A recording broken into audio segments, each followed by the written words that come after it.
Pruning is an important part of tree care, but it is useful only when it is done correctly.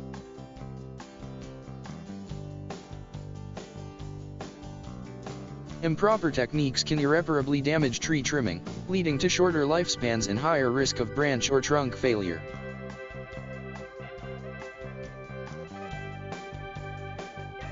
Well-pruned trees can provide years of shade and enjoyment to their owners and neighbors.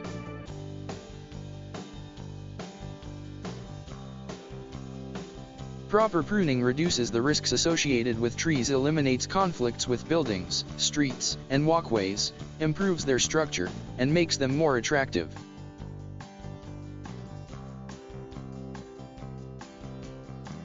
A good arborist always makes an effort to achieve desired goals while causing minimal damage to the tree.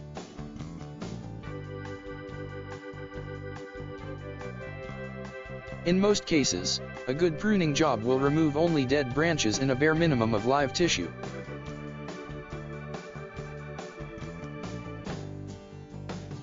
When unusual circumstances require more live branches to be removed, a good arborist will try to plan the work to occur during dormant periods and will spread the work over multiple seasons when possible.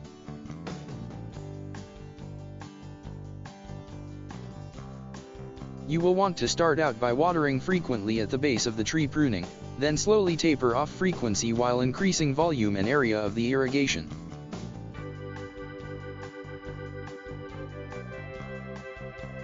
How often and how much you water will depend on the tree, the container soil, your native soil, and weather, just to name a few factors.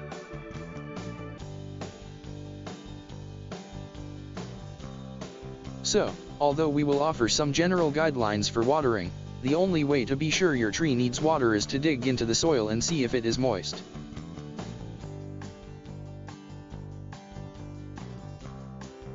Water when the soil is fairly dry in the top 3 inches of the original root ball.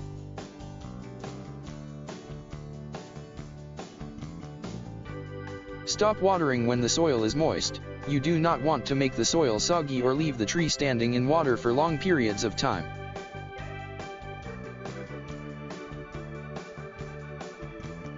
Typically, we plant in Minneapolis, Minnesota, so colder temperatures prevail and the soil may stay frozen longer.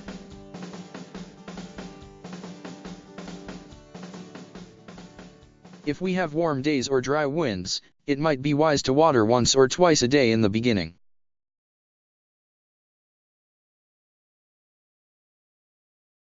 These will be small amounts of water applied directly to the container root ball.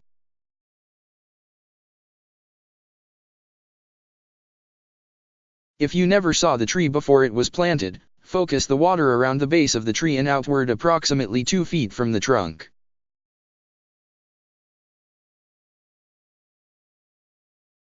Of course, a good rain may allow you to skip watering for a few days.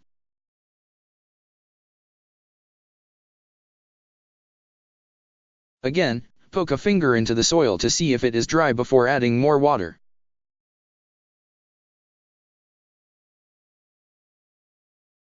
You will need to test for moisture in the native soil separately from the container soil to avoid creating a swampy area.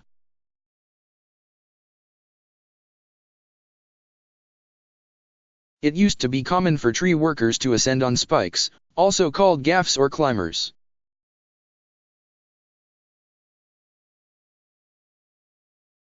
These are metal points that strap to the inside of the climber's boots.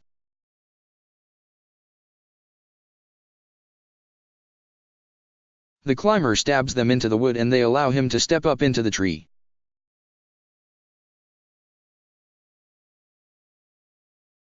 We have plenty of research now to tell us this practice is very damaging to trees.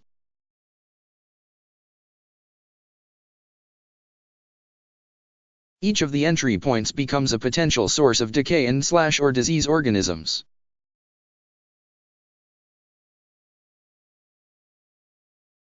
In the short term, the tree will rarely show any signs of damage, but, years later, the tree can break or die from problems associated with being spiked.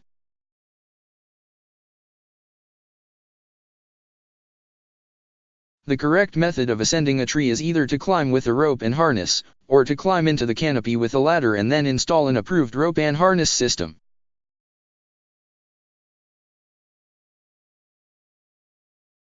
The only times when a climber should ascend a tree on spike is when the tree is being removed, or when an emergency calls for quick ascent to rescue an injured climber.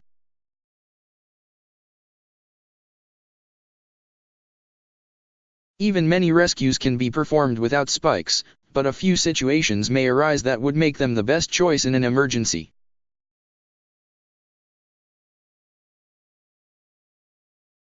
At all other times, spikes should be left on the ground.